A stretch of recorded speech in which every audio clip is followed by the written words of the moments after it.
दोस्तों क्लासेस शुरू करने से पहले सबसे पहले अपन क्या करते हैं एसटी पेनल्टी ट्रेनिंग के अंतर्गत प्लांट ऑपरेटर का जो एग्जाम होता है ना उसके एडवांस टेस्ट के एग्जाम पैटर्न को एक बार समझ लेते हैं। दोस्तों आपको ये तो पता होगा कि जो आपका एडवांस टेस्ट होता है यानी कि स्टेज 2 होता है ये आपका मेरिट डिसाइडर होता है। इसी के बेस पे आपकी मेरिट डिसाइड होती है। आप यहाँ पे जितने भी मार्क्स लेके आते हैं ना इसी के बेस पे आपका यहाँ पे सिलेक्शन होने वाला है। तो दोस्तों अपन यहाँ पे जान लेते हैं कि एडवांस टेस्ट में कौन कौन से टॉपिक से क्वेश्चन पूछे जाते हैं। तो दोस्तों आपको ये तो पता होगा कि एडवांस टेस्ट में 50 क्वेश्चन पूछे जाते हैं। कितने क्वेश्चन पूछे जाते हैं? 50 क्वेश्चन पूछे जाते हैं और ये 50 क्वेश्चन 150 मार्क्स के रहते हैं और इन क्वेश्चन को सॉल्व करने के लिए आपको 2 घंटे की टाइमिंग दी जाती है। आपको इतना पता होगा, ठीक है। तो दोस्तों मैं आपको ये बता देता हूँ कि इन 50 क्वेश्चन पे पहले 20 क्वेश्चन आपके फिजिक्स के पूछे जाते हैं, 20 क्वेश्चन आपके मैथमेटिक्स के पूछे जाते हैं और 10 क्वेश्चन यहाँ पे केमिस्ट्री के पूछे जाते हैं। तो इतना आपको क्लियर है ना, कोई दिक्कत वाली बात नहीं है। अब दोस्तों बात करते हैं यहाँ पे 50 क्वेश्चन 150 नंबर के हैं। तो आप सभी लोग को क्या पता चल रहा होगा कि यहाँ पे प्रत्येक क्वेश्चन 3 नंबर का रहता है। यदि आप किसी क्वेश्चन के आंसर को सही करते हैं तो आपको यहाँ पे 3 नंबर दिया जाता है।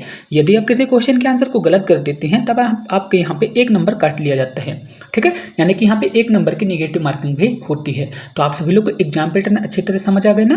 अब दोस्तों सीधे अपन मुद्दे पे आते हैं और डिस्कस करते हैं मॉडल पेपर के सॉल्यूशन के बारे पे। इसके पहले मैंने दोस्तों मॉडल पेपर 1 को अपलोड किया था। यदि आपने उस वीडियो को नहीं देखा है तो प्लीज जाइए और उस वीडियो को भी देख लीजिए। तो यहाँ पे हम बात करने वाले हैं एडवांस टेस्ट के मॉडल पेपर नंबर 2 को, ठीक है। तो चलिए दोस्तों क्वेश्चन की शुरुआत करते हैं, ठीक है। तो दोस्तों यहाँ पे पहला क्वेश्चन है। इस क्वेश्चन पे क्या आपको लग रहा है, आपको इस क्वेश्चन पे ध्यान से देखना है। बहुत अच्छा क्वेश्चन है, आप सभी लोग इस क्वेश्चन को सॉल्व कर सकते हैं। यहाँ पे क्या बोला है, इसी वेग में सफेद और लाल कंचों की संख्या कितनी है? 3:5 के अनुपात में है। अगर लाल कंचों की संख्या 150 हो तो सफेद कंचों की संख्या कितनी होगी, आपको ये बताना है, ठीक है। चलिए इस क्वेश्चन को भी सॉल्व करते हैं, बस आप सभी लोग ध्यान से देखिएगा, ठीक है। जैसे यहाँ पे हमने अनुपात अनुपात लिख दिया दोस्तों। यहाँ पे मैंने व्हाइट कंचे लिख दिया और यहाँ पे रेड कंचे लिख दिया। अब यहाँ पे व्हाइट का अनुपात कितना है दोस्तों? यहाँ पे 3 है और रेड यहाँ पे कितने हैं? 5 है, ठीक है। लेकिन दोस्तों क्वेश्चन पे 5 की वैल्यू दी गई है। 5 की वैल्यू कितनी है दोस्तों? यानी कि रेड कंचों की संख्या कितनी है? 150 दी गई है। 5 की वैल्यू यहाँ पे 150 है, यानी कि ये इसका 30 गुना है, ठीक है। तो इसी तरह से दोस्तों व्हाइट कंचे में कितने होंगे दोस्तों? इसका 30 गुना हो जाएंगे, यानी कि सफेद कंचों की संख्या कितनी हो जाएगी? 90। ऑप्शन ए यहाँ पे इसका परफेक्ट आंसर था। आप सब लोग को समझ आए ना, कोई दिक्कत वाली बात नहीं है। अब दोस्तों यहाँ पे नेक्स्ट क्वेश्चन है। यहाँ पे क्या बोला है, 320 400 से कितने प्रतिशत कम है, आपको ये बताना है। इजी क्वेश्चन है, चलिए इस क्वेश्चन को भी सॉल्व करते हैं। सबसे पहले तो आप इनका अंतर निकालिए। तो यहाँ पे इसका अंतर कितना आता है दोस्तों?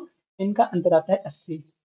दोस्तों क्या बोला है, 320 400 से, किससे? 400 से। तो यहाँ पे अपन क्या करेंगे दोस्तों, बटे पे क्या आएगा? 400 आएगा, ठीक है। और यहाँ पे अपन प्रतिशत निकालेंगे तो प्रतिशत भी हमने 100 लिख दिया, ठीक है। तो ये 4 जीरो 2 जीरो 2 जीरो ये कट गया और यहाँ पे आ जाएगा दोस्तों 20 चौको 80, यानी कि 20% यहाँ पे इसका करेक्ट आंसर था। आप सभी लोग को समझ तो आ रहा है ना। अब दोस्तों यहाँ पे नेक्स्ट क्वेश्चन है। अब यहाँ पे क्या बोला है, एक त्रिभुज की भुजाएं कितने कितने दी गई हैं? एक त्रिभुज है जैसे यहाँ पे, ठीक है। यहाँ पे एक समकोण त्रिभुज मेरे को लग रहा है, ठीक है। जैसे यहाँ पे एक त्रिभुज है, इसकी भुजाएं कितने हैं? 3 4 और 5 है। तो यहाँ पे एक ट्रिपलेट बन रहा है, आप सभी लोग सुने होंगे। 3 5 और 4 का यहाँ पे एक ट्रिपलेट होता है, 3 4 और यहाँ पे 5, ठीक है। यहाँ पे 5 क्या हो गया? काइंड हो गया। ये इसका क्या हो गया दोस्तों? ऊंचाई हो गई और ये इसका आधार हो गया, ठीक है। अब यहाँ पे अपने को क्या निकालना है दोस्तों? त्रिभुज का क्षेत्रफल निकालना है। तो त्रिभुज का क्षेत्रफल क्या होता है दोस्तों? 1/2 आधार यानी कि बेस इंटू हाइट, यही होता है ना। तो यहाँ पे 1/2 आएगा। यहाँ पे बेस कितना है दोस्तों? 4 है और यहाँ हाइट यहाँ पे कितनी है? 3 है। तो बस आप इसे सॉल्व कर दीजिए। यहाँ पे इसका आंसर आ गया दोस्तों 6 सेंटीमीटर स्क्वायर। यहाँ पे इसका करेक्ट आंसर था। ऑप्शन ए यहाँ पे इसका परफेक्ट आंसर था। आप सभी लोग को समझ आ गया ना, कोई दिक्कत वाली बात नहीं है। अब दोस्तों यहाँ पे नेक्स्ट क्वेश्चन है। इस क्वेश्चन को अपने को सॉल्व करना है। तो दोस्तों यहाँ पे एक साइडिक दी गई है। आप सभी लोगों ने 11th पे पढ़ा होगा। यदि आपने 11th पे नहीं पढ़ा तो 12th से जरूर पढ़े होंगे। तो चलिए इस क्वेश्चन को भी सॉल्व कर लेते हैं। तो दोस्तों जैसे यहाँ पे ये है, ठीक है। अपने को इसे सॉल्व करना है। तो सबसे पहले अपन क्या करते हैं दोस्तों, जब अपन इसे सॉल्व करेंगे ये वाले टर्म तो यहाँ पे क्या आ जाएगा, ठीक है। तो अपन जब इसे सॉल्व करेंगे सबसे पहले इसका इसका मल्टीप्लाई होगा, तो यहाँ पे कितना आ जाएगा दोस्तों? 3 आ जाएगा।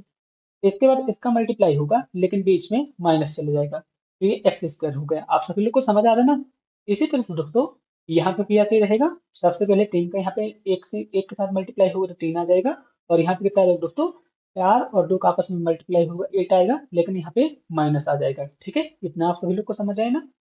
अब दोस्तों बात करते हैं यहाँ पे कितना आ जाएगा। सबसे पहले अपन क्या करते हैं, इसका पक्षांतर यहाँ तरफ कर लेते हैं। तो यहाँ पे एक्स स्क्वायर आ जाएगा और यहाँ पे कितना आ जाएगा दोस्तों, यहाँ पे आ जाएगा -5। तो 3 और यहाँ पे -5 था, -5 को यहाँ तरफ लेके आएंगे तो कितना आ जाएगा, 8 आ जाएगा, 5 आ जाएगा सॉरी। ठीक है, तो यहाँ पे 8 आ जाएगा और यहाँ पे एक्स स्क्वायर आ गया। एक्स की वैल्यू यहाँ पे कितनी आ जाएगी दोस्तों, 2√2 ये आ जाएगा प्लस माइनस। ऑप्शन डी यहाँ पे इसका परफेक्ट आंसर रहा। तो आप सभी लोग को समझ आ गया ना, कोई दिक्कत वाली बात नहीं थी। अब दोस्तों यहाँ पे नेक्स्ट क्वेश्चन है, यहाँ पे रूमर्स लिखा हुआ है। अब आपको बताना है कि इसे कितने अक्षरों के रूप में व्यवस्थित किया जा सकता है। ठीक है, तो यहाँ पे एरूमर लिखा हुआ है अक्षर, तो इसे कितने तरीके से व्यवस्थित किया जा सकता है आपको ये बताना है। तो सबसे पहले आपको क्या करना है, यहाँ पे लेटर को काउंट करना है। तो यहाँ पे कितने लेटर हैं दोस्तों, यहाँ पे हैं 6 लेटर। ठीक है, तो हमने यहाँ पे 6 लिख दिया। अब आपको ये देखना है यहाँ पे कोई रिपीट तो नहीं है। तो आप सभी लोग देख पा रहे होंगे यहाँ पे आर 2 वाली रिपीट है, तो यहाँ पे हमने 2 फैक्टोरियल कर दिया। ठीक है, तो बस आप इसे सॉल्व कर दीजिए, आपका आंसर आ जाएगा। ठीक है, तो चलिए दोस्तों इसका प्रसार करते हैं। तो 6 का फैक्टोरियल जब अपन करेंगे तो यहाँ पे क्या आ जाएगा दोस्तों, 6 इंटू 5 इंटू 4 इंटू 3 इंटू 2।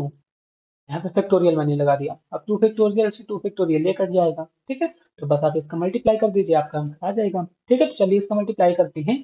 तो 4 में 12, 12 पंचे 60, 60 पे इसका गुणा करा देंगे 6 का तो कितना आ जाएगा, 360। ऑप्शन डी यहाँ पे इसका परफेक्ट आंसर रहा।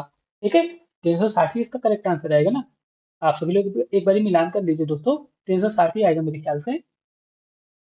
तो 360 इसका करेक्ट आंसर रहेगा। ठीक है, अब दोस्तों यहाँ पे नेक्स्ट क्वेश्चन है। यहाँ पे क्या बोला है, दीर्घवृत्त कितना है, x square upon 25, y square upon 49। तो यहाँ पे एक बराबर एक लिखा हुआ है, तो इसकी नाभि लंब की लंबाई अपने को ज्ञात करना है। बहुत अच्छा क्वेश्चन है। तो सबसे पहले आप मुझे ये बताइए दोस्तों, जो दीर्घवृत्त होता है, दीर्घवृत्त का समीकरण क्या होता है, x square upon A square plus Y square upon B square upon एक बराबर एक होता है, यही होता है ना। तो यहाँ पे आप देखेंगे तो ए स्क्वायर की वैल्यू यहाँ पे कितनी है, ए स्क्वायर की वैल्यू यहाँ पे कितनी है दोस्तों, ए स्क्वायर की वैल्यू है यहाँ पे 25। ठीक है, बी स्क्वायर की वैल्यू कितनी है, बी स्क्वायर की वैल्यू है यहाँ पे 49। इसकी तुलना कर देंगे तो बस आपका आंसर आ जाएगा। ठीक है, और बी को अपन क्या लिख सकते हैं दोस्तों, बी को अपन 7 भी लिख सकते हैं और एक यहाँ ए को अपन क्या लिख सकते हैं, 5 भी लिख सकते हैं। यही आएगा ना, कोई दिक्कत वाली बात नहीं है। अब दोस्तों जो नाभिलंब होता है, दीर्घवृत्त का नाभिलंब क्या होता है, मैं यहाँ पे लिख देता हूँ, दीर्घवृत्त का नाभिलंब, नाभिलंब इसी क्वेश्चन है। तो दीर्घवृत्त का जो नाभिलंब होता है क्या होता है दोस्तों, 2a² अपॉन बी, ए होता है दीर्घवृत्त का नाभिलंब, ये होता है। ठीक है, तो यहाँ पे अपन क्या करेंगे दोस्तों, ए की वैल्यू को आप फाइंड कर दीजिए, लिख दीजिए। तो ए स्क्वायर की वैल्यू कहाँ पे कितनी दी गई थी, ए स्क्वायर की वैल्यू दी गई थी 25। ठीक है, बी की वैल्यू कितनी है, 7 है। तो यहाँ पे कितना आंसर आ जाएगा दोस्तों, 50/7। ऑप्शन सी यहाँ पे इसका करेक्ट आंसर। इसी क्वेश्चन था ना, आप सभी लोग इसे सॉल्व कर ही सकते थे। अब दोस्तों यहाँ पे नेक्स्ट क्वेश्चन है। अब आपको यहाँ पे ये बताना है, यहाँ पे एक अनुक्रम दिया है, यानी कि यहाँ पे एक सीरीज दी गई है। अब आपको ये बताना है कि इसका 14वां पद क्या होगा। ठीक है, तो सबसे पहले इसका प्रथम पद क्या होगा, प्रथम पद हमने यहाँ पे लिख दिया 14। अब यहाँ पे सर्वांतक निकाल लेते हैं, सर्वांतक कितना आ जाएगा दोस्तों, दूसरे पद से पहले पद को या फिर तीसरे पद से दूसरे पद को इस तरह से आप घटा सकते हैं। सर्वांतर आ जाएगा दोस्तों 10 - 14 बराबर, यहाँ पे -4, यहाँ पे सर्वांतर आ गया। अब अपने को कौन सा पद निकालना है दोस्तों, 14वां पद निकालना है। ठीक है, तो 14वां पद क्या होगा, a प्लस 14 - 1, यहाँ पे कोष्टक रहेगा, यहाँ पे डी आ जाएगा। यहाँ पे कितना आ जाएगा दोस्तों, a प्लस 13, डी यही आएगा ना। अब a की वैल्यू कितनी थी, 14 थी, और यहाँ पे 13 आ जाएगा, और यहाँ पे डी की वैल्यू कितनी है, -4 है। यहाँ पे कितना आ जाएगा दोस्तों, -52, और यहाँ पे 14 आ जाएगा। ठीक है, तो जब आप इसे घटाए जोड़ेंगे तो कितना आ जाएगा, 38 आ जाएगा। ऑप्शन डी यहाँ पे इसका करेक्ट आंसर रहेगा। तो आप सभी लोग को समझ आ गया ना, कोई दिक्कत वाली बात नहीं है। अब दोस्तों यहाँ पे नेक्स्ट क्वेश्चन है, यहाँ पे केंद्र क्या है, केंद्र यहाँ पे है -1 -2, और यहाँ पे त्रिज्या कितने आर है। तो वृत्त का समीकरण क्या होगा, तो दोस्तों वृत्त का समीकरण क्या होता है, मैं आपको बता देता हूँ। तो वृत्त का एक समीकरण होता है, x -1 का होल स्क्वायर प्लस y -3 का होल स्क्वायर, और यहाँ पे r का स्क्वायर रहता है। इसी तरह से वृत्त का समीकरण रहता है ना। अब दोस्तों आपको क्या करना है, यहाँ पे केंद्र कितना है, ठीक है, केंद्र यहाँ पे कितना है, 1 - 2 है, और यहाँ पे त्रिज्या कितनी है, आर है। ठीक है, तो यानी कि ए की वैल्यू यहाँ पे कितनी है दोस्तों, ए की वैल्यू यहाँ पे है 1, और बी की वैल्यू यहाँ पे कितनी है, बी की वैल्यू यहाँ पे है -2, और आर की वैल्यू यहाँ पे कितनी है, आर की वैल्यू है 4। ठीक है, तो बस आपको यहाँ पे मान रख देना, आपका आंसर आ जाएगा। ठीक है, तो मैंने x - a लिख दिया, ठीक है। इस तरह से y माइनस, यहाँ पे माइनस लिखा ना पहले से, तो यहाँ पे माइनस और माइनस प्लस हो जाएगा, तो यहाँ कितना आ जाएगा, 2 आ जाएगा। इसका स्क्वायर कर दे, और r की वैल्यू कितनी है दोस्तों, 4 है, तो 4 का स्क्वायर कर देंगे तो कितना आ जाएगा दोस्तों, 16 आ जाएगा। कोई दिक्कत वाली बात नहीं है, ठीक है। इतना तो आप सभी लोग कर लेंगे ना, ठीक है। तो जब आप इसका प्रसार कर देंगे ना दोस्तों, तो मैं इसका सीधा आंसर आपको लिख के बता देता हूँ, कौन सा ऑप्शन सही रहेगा दोस्तों। ऑप्शन नंबर ए यहाँ पे इसका परफेक्ट आंसर रहेगा, ठीक है। आप इतना इसका प्रसार कर लीजिएगा, आपका आंसर ऑप्शन नंबर डी यहाँ पे इसका करेक्ट आ जाएगा, ठीक है। इतना तो कर लेंगे ना आप, कोई दिक्कत वाली बात नहीं है। जो भी डाउट आता है आप मेरे से कमेंट बॉक्स में पूछ लीजिएगा, ठीक है दोस्तों। अब दोस्तों अपन नेक्स्ट क्वेश्चन पे आते हैं। अब दोस्तों यहाँ पे नेक्स्ट क्वेश्चन है, यहाँ पे बिंदु क्या है, पी और क्यू, इनके बीच को अपने की दूरी ज्ञात करना है। तो सबसे पहले हमने पी और यहाँ पे क्यू लिख दिया, ठीक है। अब अपने को इनके बीच की दूरी ज्ञात करना है, तो यहाँ पे हमने ये कर दिया, ठीक है। अब आपको क्या करना है दोस्तों, सबसे पहले करने हैं x2 माइनस x1, ठीक है। मैं यहाँ पे लिख के बता दूंगा, ये जैसे कि एक यहाँ पे x1 हुआ, ठीक है, ये y1 हुआ, ये z1 हुआ। इसी तरह से दोस्तों यहाँ पे क्या है, ये x2 हुआ, y2 हुआ, और ये z2 हुआ। इसी तरह से ना ये कर दिया, इसको स्क्वायर कर दिया। इसी तरह से दोस्तों यहाँ पे क्या आ जाएगा, y2 माइनस y1 का whole square plus z2 minus z1 का होल स्क्वायर। इसी तरह से करना है ना। तो यहाँ पे क्या आ जाएगा दोस्तों, जैसे कि यहाँ पे कितना है, x2 की वैल्यू कितनी है, -4 है, और यहाँ पे कितना आ जाएगा दोस्तों, 1 आ जाएगा। इसी तरह से यहाँ पे y2 की वैल्यू कितनी है, y2 की वैल्यू 1 है, और y1 की वैल्यू कितनी है, 3 है, तो plus plus minus minus plus हो गया, तो यहाँ पे ये आ जाएगा। इस तरह से दोस्तों Z2 कितना है दोस्तों, यहाँ पे 2 है, और यहाँ पे Z1 कितना है दोस्तों, 4 है, ठीक है। तो आप इसका स्क्वायर कर दीजिए। इतना ही आपको करना है, आपका आंसर आ चुका है, ठीक है। तो अपन इसे सॉल्व करते हैं दोस्तों। तो यहाँ पे कितना आ जाएगा दोस्तों, 25 आ जाएगा। यहाँ पे कितना आ जाएगा, यहाँ पे आ जाएगा दोस्तों 16, और यहाँ पे कितना आ जाएगा दोस्तों, यहाँ पे आ जाएगा 4, ठीक है, यही आएगा ना। तो जब आप इसे सॉल्व करेंगे तो यहाँ पे कितना आ जाएगा दोस्तों, 45, अंडर रूट 45। अंडर रूट 45 को अपन क्या लिख सकते हैं दोस्तों, 3 अंडर रूट 5, यही लिख सकते हैं ना। यदि आपको समझ नहीं आया तो ऐसा कर सकते हैं, 9 × 5 ऐसे लिख सकते हैं इसको, 45 को। और 9 का वर्गमूल कितना हो, अंडर रूट 9 का वर्गमूल कितना होगा दोस्तों, 3 अंडर रूट 5, ये आ गया ऑप्शन। ऑप्शन ए यहाँ पे इसका करेक्ट आंसर रहेगा। आप सभी लोग को समझ आ गया ना, कोई दिक्कत हो तो फिर से पूछ सकते हैं। इस तरह से आपको इस क्वेश्चन को सॉल्व करना था। अब दोस्तों यहाँ पे नेक्स्ट क्वेश्चन है, यहाँ पे आपको क्या करना है, इसका अवकलन ज्ञात करना है। तो y बराबर एक्स ई एक्स लिखा है, ठीक है। तो जब भी एक ऐसी सिचुएशन होती है ना, यहाँ पे दो टर्म दिए हुए हैं, ठीक है। तो इसका अवकलन जब अपन करेंगे तो यहाँ पे क्या आ जाएगा दोस्तों, d y upon D x, ठीक है। सबसे पहले पहले टर्म को लिखेंगे दोस्तों, पहले टर्म को छोड़ के सेकंड वाले टर्म को करेंगे। तो D D upon D X, E X का अवकलन करेंगे। इसके बाद यहाँ पे प्लस लगाएंगे, ठीक है। इसके बाद आपको क्या करना है दोस्तों, दूसरे टर्म को पहले लिखना है, और यहाँ पे पहले टर्म का अवकलन कर देना है, ये, ठीक है। तो जब आप इसे करेंगे दोस्तों, यहाँ पे कितना आ जाएगा, एक्स ई एक्स प्लस यहाँ पे आ जाएगा ई एक्स, ठीक है। अब आपको क्या करना है, ई एक्स को कॉमन लिख देना है, तो यहाँ पे कितना आ जाएगा दोस्तों, एक्स, और यहाँ पे एक आ जाएगा। कौन से ऑप्शन पे दिया हुआ है आपको ये बताना है, तो कौन से ऑप्शन में इसका करेक्ट आंसर रहेगा दोस्तों, ऑप्शन बी यहाँ पे इसका करेक्ट आंसर रहेगा। ये क्वेश्चन था, आप सभी लोग सॉल्व कर ही सकते हैं, ठीक है। जो भी डाउट हो तो आप मेरे से फिर से पूछ लीजिएगा, मैं आपको बता दूंगा, कोई दिक्कत वाली बात नहीं है, ठीक है। तो इतना तो आप सभी लोग को समझ आया, ऑप्शन डी यहाँ पे इसका करेक्ट आंसर रहेगा। अब दोस्तों नेक्स्ट क्वेश्चन है, जो कि बहुत ही ईजी क्वेश्चन है। अब आपको क्या करना है दोस्तों, इसका प्रसार कर देना है। तो इसका आप जब प्रसार करेंगे तो यहाँ पे एक आ जाएगा, ठीक है। एक का स्क्वायर प्लस आई का स्क्वायर प्लस 2i, यही आएगा ना। तो आई स्क्वायर बराबर कितना होता है दोस्तों, आई स्क्वायर बराबर होता है -1। तो -1 कट जाएगा, तो यहाँ पे कितना आ जाएगा दोस्तों, 2i। कौन सा ऑप्शन पे है, ऑप्शन सी यहाँ पे इसका करेक्ट आंसर हुआ। अब दोस्तों यहाँ पे नेक्स्ट क्वेश्चन है, अच्छा क्वेश्चन है, आप सभी लोग सॉल्व करने की कोशिश कीजिए, आप सभी लोग कर सकते हैं, ठीक है। तो इस क्वेश्चन के लिए मैं आपको 5 सेकंड की टाइमिंग देता हूँ, आप सभी लोग सोच लीजिए। होपफुली आप सभी लोग ने कर लिया होगा, ठीक है। तो यहाँ पे अपन जब भी दोस्तों ये लॉग को यहाँ तक लेके जाएंगे तो ये किस में कन्वर्ट हो जाएगा, तो यहाँ पे x -7 तो रहेगा, और यहाँ पे किस में कन्वर्ट हो जाएगा दोस्तों, 5 आ जाएगा, ठीक है। तो जब x को यहाँ तक लेके आएंगे तो यहाँ पे कितना आ जाएगा दोस्तों, 12। ऑप्शन ए यहाँ पे इसका करेक्ट आंसर रहेगा। अब दोस्तों नेक्स्ट क्वेश्चन जो कि बहुत सरल है, आप सभी लोग कर ही सकते हैं। यहाँ पे क्या दिख रहा है दोस्तों, ए स्क्वायर माइनस बी स्क्वायर दिख रहा है। तो इसका फॉर्मूला क्या होगा, ए प्लस बी इंटू ए माइनस बी, यही होता ना। तो आपको क्या करना है, ए की जगह क्या है दोस्तों, 52 है, और बी की जगह 48 है। तो अपन इसे लिख देंगे, इस तरह से लिख सकते हैं। कोई दिक्कत वाली बात है नहीं। तो 52 में से 48 को घटा देंगे तो 4 आ जाएगा, और जब अपन इसे जोड़ेंगे तो कितना आ जाएगा दोस्तों, 100 आ जाएगा। तो 4 यहाँ पे इसका करेक्ट आंसर रहेगा। ऑप्शन बी यहाँ पे इसका करेक्ट आंसर हुआ। अब दोस्तों नेक्स्ट क्वेश्चन है, अपने को इस क्वेश्चन को सॉल्व करना है। बहुत अच्छा क्वेश्चन है, चलिए इस क्वेश्चन को सॉल्व करते हैं। लेकिन सबसे पहले आप सभी लोग स्वयं सॉल्व कीजिए, इससे आप सभी लोग को नॉलेज बहुत ज्यादा बढ़ेगा। ठीक है, तो अपन इसे सॉल्व करेंगे दोस्तों। तैयार हैं आप सब लोग? ठीक है, तो चलिए इस क्वेश्चन को भी सॉल्व करते हैं। ठीक है, तो बस आप सभी लोग वीडियो को ध्यान से देखिएगा, आप सभी लोग को सारी चीजें समझ में आ जाएगी। ठीक है ना। अब दोस्तों आपको क्या करना है, आप सबसे पहले इसका प्रसार कीजिए दोस्तों। ठीक है, जब आप इसका प्रसार करेंगे तो इसका एक फॉर्मूला होता है। ठीक है, मैं आपको यहाँ पे लिख के बता देता हूँ। जैसे ये है ना, तो यहाँ पे लिखेंगे दोस्तों A cube plus B cube plus C cube, और यहाँ पे अपन पक्षांतर कर देंगे तो यहाँ पे कितना आ जाएगा दोस्तों, 3 ABC आ जाएगा। ठीक है, तो यहाँ पे मैंने थोड़ा सा यहाँ वहाँ कर दिया, तो कोई दिक्कत वाली बात नहीं है। ठीक है, तो यहाँ पे इसका फॉर्मूला क्या हो जाएगा दोस्तों, A plus B plus C into A square plus B square plus C square minus A B B C, और यहाँ पे माइनस सी ए, यही आएगा ना।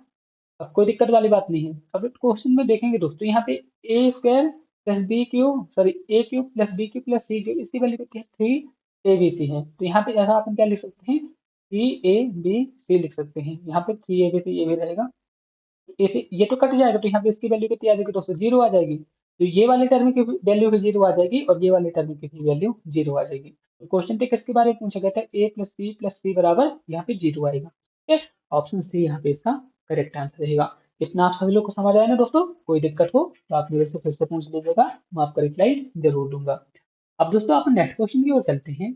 यहाँ पे नेक्स्ट क्वेश्चन है। अब यहाँ पे क्या है दोस्तों, सबसे पहले 5 में 2 जोड़ेंगे तो कितना आ जाएगा, 7 आ जाएगा। 7 में 4 जोड़ेंगे तो 11 आ जाएगा। इस तरह से दोस्तों 11 में 2 जोड़ेंगे तो 13 आ जाएगा। 13 में 4 जोड़ेंगे तो 17 आ जाएगा। 17 में 2 जोड़ेंगे तो 19 आ जाएगा। 19 में 4 जोड़ेंगे तो 23 आ जाएगा। 23 में 2 जोड़ेंगे तो 25 आ जाएगा। 25 में 4 जोड़ेंगे तो यहाँ पे कितना आ जाएगा, 29। ठीक है, ऑप्शन कौन सा रहेगा, ऑप्शन डी यहाँ पे इसका, ऑप्शन डी यहाँ पे इसका करेक्ट आंसर है। ये क्वेश्चन था, आप सभी लोग कर ही सकते हैं। अब दोस्तों यहाँ पे नेक्स्ट क्वेश्चन है, एक पिता की आयु उसके पुत्र के जन्म के समय की आयु की। दोस्तों अब नेक्स्ट क्वेश्चन है, इस क्वेश्चन को अपन कंप्लीट करते हैं। यहाँ पे क्या बोला है, एक पिता की आयु उसके पुत्र के जन्म के समय उतनी थी जितने पुत्र के वर्तमान वर्तमान में पुत्र की आयु है। यदि 5 वर्ष पूर्व पुत्र के आयु 15 वर्ष तो थी, तो पिता के वर्तमान आयु क्या ही आपको ये बताना है। ठीक है, तो सबसे पहले अपन यहाँ पे क्या लिखते हैं दोस्तों, पुत्र की वर्तमान आयु को यहाँ पे फाइंड करते हैं। ठीक है, तो यहाँ पे जो सन है, सन की वर्तमान आयु। ठीक है, सन की प्रेजेंट, यहाँ पे मैंने शॉर्ट पे लिख दिया, सन की प्रेजेंट एज कितनी होगी। तो सन की प्रेजेंट एज कितनी होगी दोस्तों, पहले कितनी थी, 5 वर्ष, और 5 वर्ष पूर्व की बात की है, तो 5 वर्ष पूर्व कितनी थी दोस्तों, 15 थी। 5 वर्ष पूर्व की बोला था, तो वर्तमान कितनी दोस्तों, यहाँ पे आ जाएगी दोस्तों, इसकी आ जाएगी 20 वर्ष। कोई दिक्कत वाली बात है, कोई दिक्कत वाली बात नहीं है। अब यहाँ पे क्या है दोस्तों, पुत्र के जन्म के समय, अब यहाँ पे निकाल लेते हैं, पुत्र के जन्म के समय पिता की आयु कितनी होगी। पुत्र के जन्म के समय पिता की आयु कितनी रही होगी दोस्तों, यहाँ पे मैंने लिख दिया, ये भी रही होगी 20 वर्ष। ठीक है, तो दोस्तों आपको क्वेश्चन पे क्या बोलना है, पिता की वर्तमान आयु, तो पिता की वर्तमान आयु कितनी होगी दोस्तों, पहले कितनी थी दोस्तों, 20 वर्ष थी, अब भी 20 वर्ष बढ़ जाएगी। तो 20 + 20 बराबर यहाँ पे कितनी आ जाएगी दोस्तों, 40 वर्ष। कौन से ऑप्शन पे दिया है, ऑप्शन डी यहाँ पे इसका करेक्ट आंसर रहेगा। ठीक है ना, ऑप्शन डी यहाँ पे इसका परफेक्ट आंसर रहेगा। आप सब लोग समझ गए होंगे।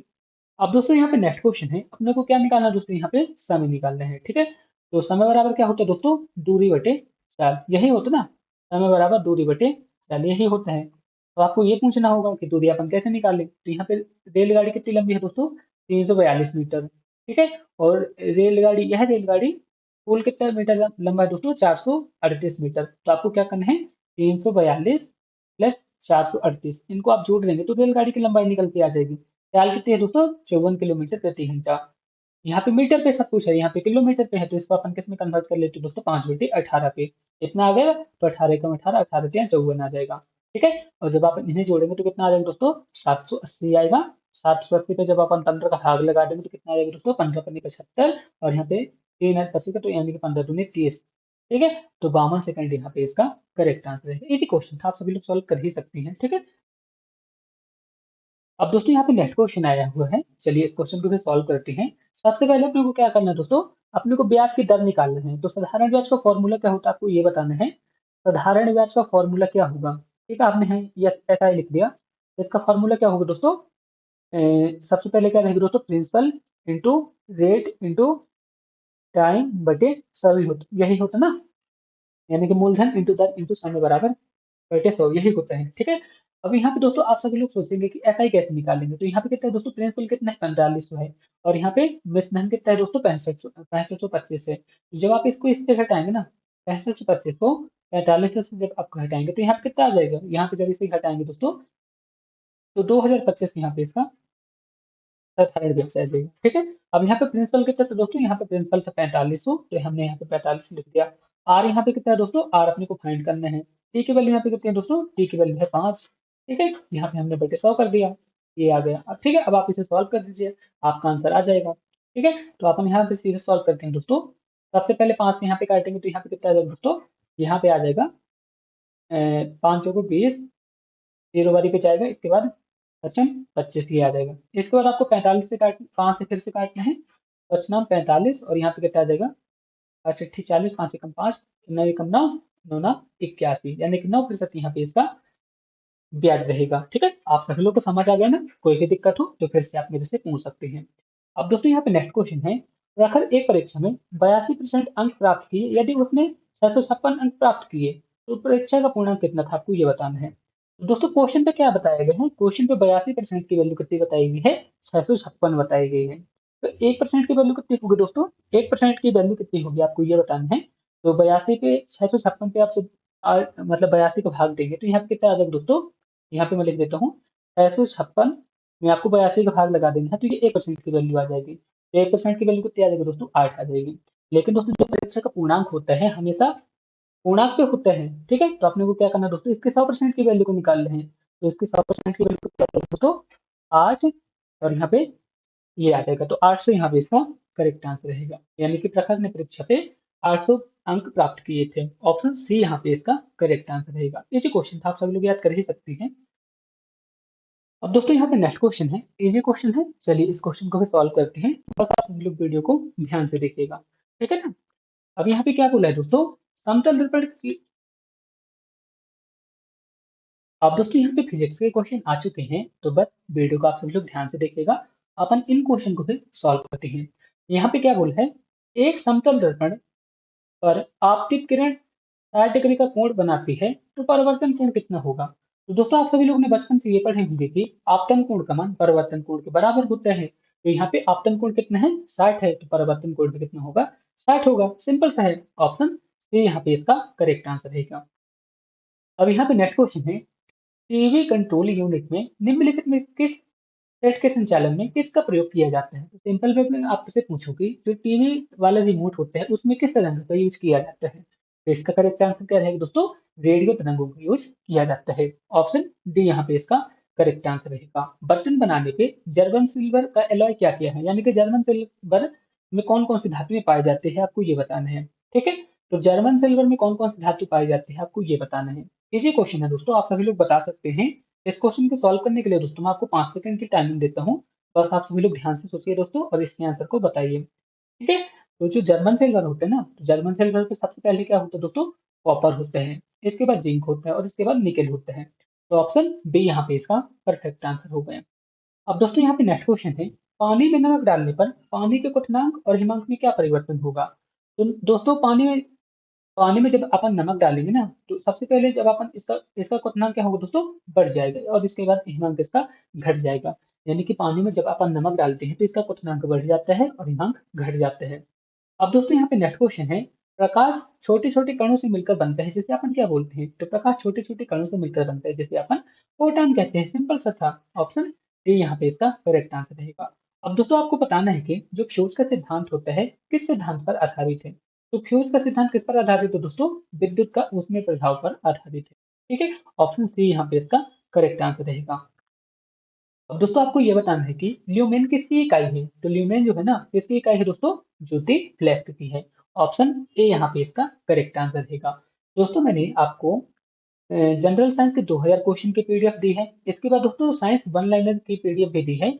यदि आपने उन वीडियो को मतलब उन पीडीएफ को अच्छी तरह से पढ़ लिया ना, तो आप मान के चलिए दोस्तों, आपके फिजिक्स और केमिस्ट्री के मैक्सिमम क्वेश्चन उसी पीडीएफ से सॉल्व हो जाएंगे। ठीक है दोस्तों, तो प्लीज आप उन पीडीएफ को जरूर पढ़िएगा। दोस्तों उनकी वीडियो भी मैं आपको अपने यूट्यूब पे प्रोवाइड कर दिया हूँ, तो यदि आपने उन वीडियो को नहीं देखा है तो आप उन वीडियो को भी देख लीजिएगा।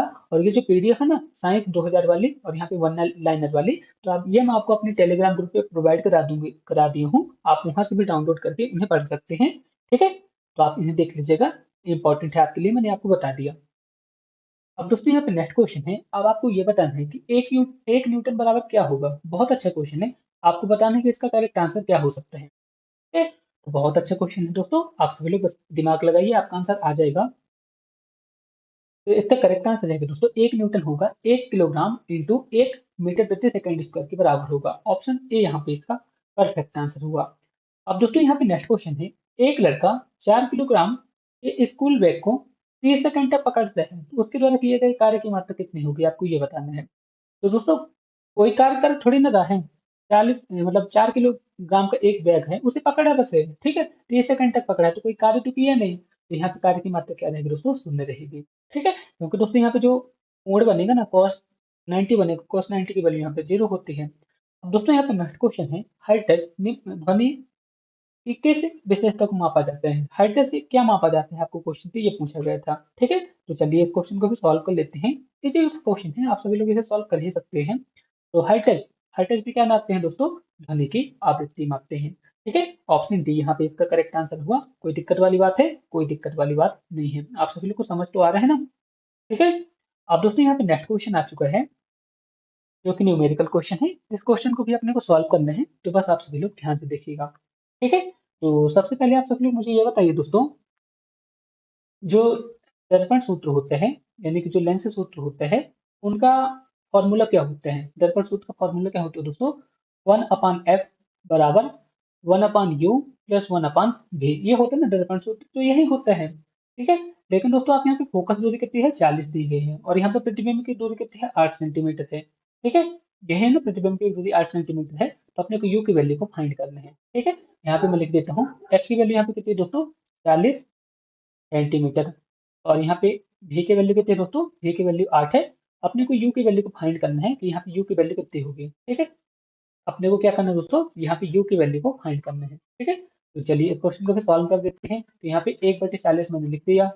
ठीक है, और यहाँ पे 1/u की वैल्यू कितनी है दोस्तों, u की वैल्यू को तो आपने फाइंड ही करना है।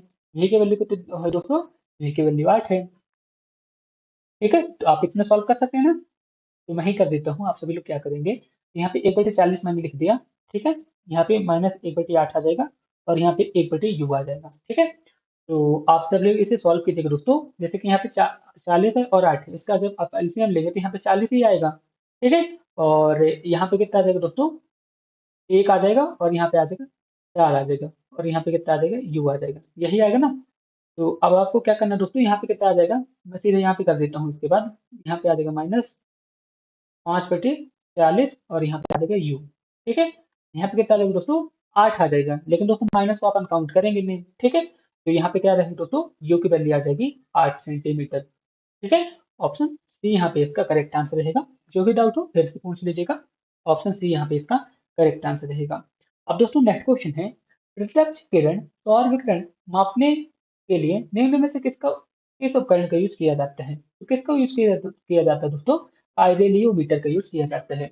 प्रत्यक्ष किरण सौर विकिरण के मापन के लिए किसका यूज किया जाता है दोस्तों, पाइरेलियोमीटर का यूज किया जाता है। ऑप्शन सी यहाँ पे इसका परफेक्ट आंसर रहेगा। आवेग किसके तुल्य होता है दोस्तों, तो जो आवेग होता है ना संवेग के बराबर होता है, क्वेश्चन पे ये पूछा गया था। अब दोस्तों अपन नेक्स्ट क्वेश्चन की ओर चलते हैं। तो क्वेश्चन नंबर 34 है। ठीक है, अपने को ये वाले क्वेश्चन को कंप्लीट करना है। यहाँ पे क्या बोला है दोस्तों, जब किसी तार से कोई विद्युत धारा प्रवाहित की जाती है तो क्या होता है।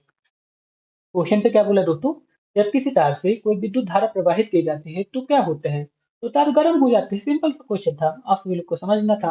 दृष्ट धारा की आवृत्ति कितनी होती है, तो दृष्ट धारा की आवृत्ति होती है 0।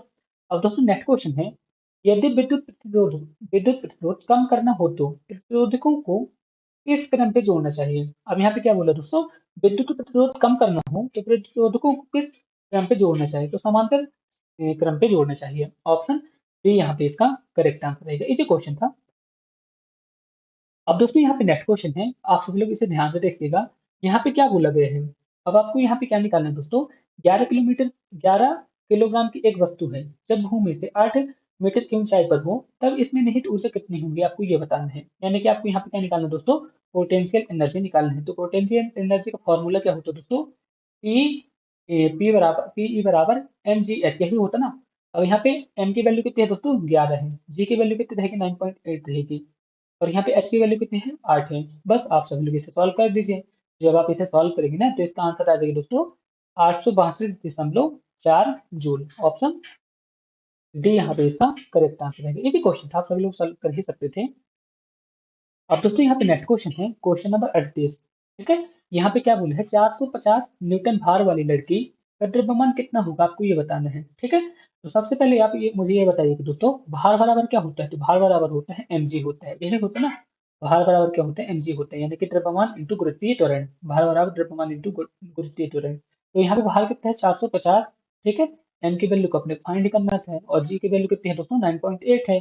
तो 450 से जब आप 9.8 का भाग देंगे तो एम की वैल्यू कितनी आ जाएगी दोस्तों? 45.9 के जी आ जाएगी। ठीक है, ऑप्शन डी यहाँ पे इसका करेक्ट आंसर रहेगा। इजी क्वेश्चन था। अब दोस्तों यहाँ पे नेक्स्ट क्वेश्चन है, आपको क्या करना है? सोनार का फुल फॉर्म बताना है। सोनार का फुल फॉर्म क्या होता है दोस्तों? Sound navigation and tracking. Option A यहाँ पे इसका करेक्ट आंसर रहेगा। अब दोस्तों यहाँ पे नेक्स्ट क्वेश्चन है, जो कि आप केमिस्ट्री के क्वेश्चन आ चुके हैं, तो अपन केमिस्ट्री के क्वेश्चन को भी बड़े ध्यान से सॉल्व करेंगे। बस आप सभी लोग ध्यान से देखिएगा। दोस्तों आपको क्या करना है? MgCl2 का रासायनिक नाम क्या है? आपको ये बताना है। तो MgCl2 का रासायनिक नाम क्या होगा दोस्तों? Magnesium chloride. ऑप्शन डी यहाँ पे इसका परफेक्ट आंसर होगा। अब दोस्तों यहाँ पे एक यौगिक दिया गया है। अब आपको ये बताना है कि इसका नाम क्या है। बहुत अच्छा क्वेश्चन है दोस्तों, आपके एग्जाम पे कभी भी आ सकता है। तो इस यौगिक का IUPAC नाम क्या रहेगा दोस्तों? साइक्लोहेक्सेन। दोस्तों मैंने IUPAC नाम तो आपसे पूछ लिया। अब मेरे को आपको क्या करना है दोस्तों? कमेंट बॉक्स में ये बताना है कि IUPAC का फुल फॉर्म क्या होता है। ये वाला क्वेश्चन भी आपके एग्जाम पे पूछा जा सकता है। तो दोस्तों ये यहाँ पे जो ये कंपाउंड दिया गया था ना, ये क्या है? साइक्लोहेक्सेन है। ठीक है, ऑप्शन ए यहाँ पे इसका करेक्ट आंसर रहेगा। अमोनियम क्लोराइड का जलीय विलयन कैसा होता है दोस्तों? अमोनियम क्लोराइड का जलीय विलयन होता है क्षारीय। ऑप्शन बी यहाँ पे इसका करेक्ट आंसर रहेगा। इसी क्वेश्चन था, और इस टाइप के क्वेश्चन आपके एग्जाम पे बहुत पूछे जाते हैं। ठीक है, तो ऑप्शन बी यहाँ पे इसका करेक्ट आंसर रहेगा।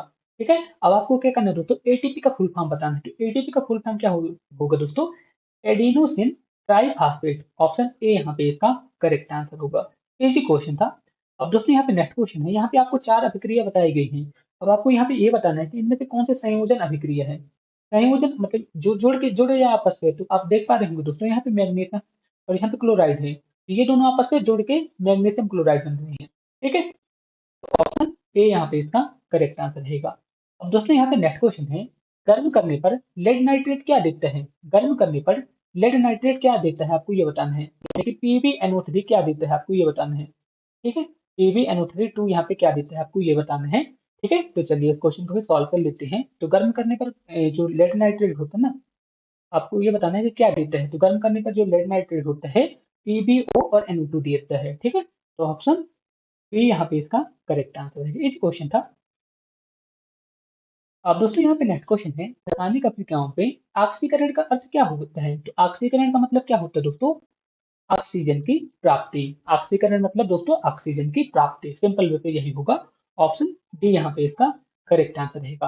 अब दोस्तों यहाँ पे नेक्स्ट क्वेश्चन है, प्रथम कोटि की अभिक्रिया के लिए वेग स्थान की इकाई कितनी होती है? तो प्रथम कोटि की अभिक्रिया बोला है ना, तो प्रथम कोटि की अभिक्रिया के लिए वेग स्थान कितना होता है दोस्तों?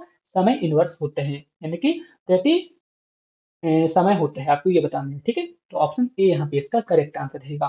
दोस्तों यहाँ पे मैंने आपको जितने भी टाइप के क्वेश्चन बताए हैं ना, आप कुछ इसी तरह से क्वेश्चन आपको कंप्लीट करना है। ठीक है, मैं आपको ये तो नहीं बोलूंगा कि आपके एग्जाम पे हूबहू यही क्वेश्चन पूछ जाएगा। मैं आपसे इतना जरूर कहूंगा, इसी तरह का क्वेश्चन आपके एग्जाम पे पूछा जाएगा। ठीक है, तो प्लीज दोस्तों आप सभी लोग को क्या करना है? मॉडल पेपर से क्वेश्चन को देखना है और उस लेवल पे आपको उन टॉपिक को कंप्लीट करना है जो यहाँ पे पूछे जाते हैं। ठीक है ना, तो आप सभी लोग समझ पा रहे हैं ना मैं आपको क्या कहना चाह रहा हूँ?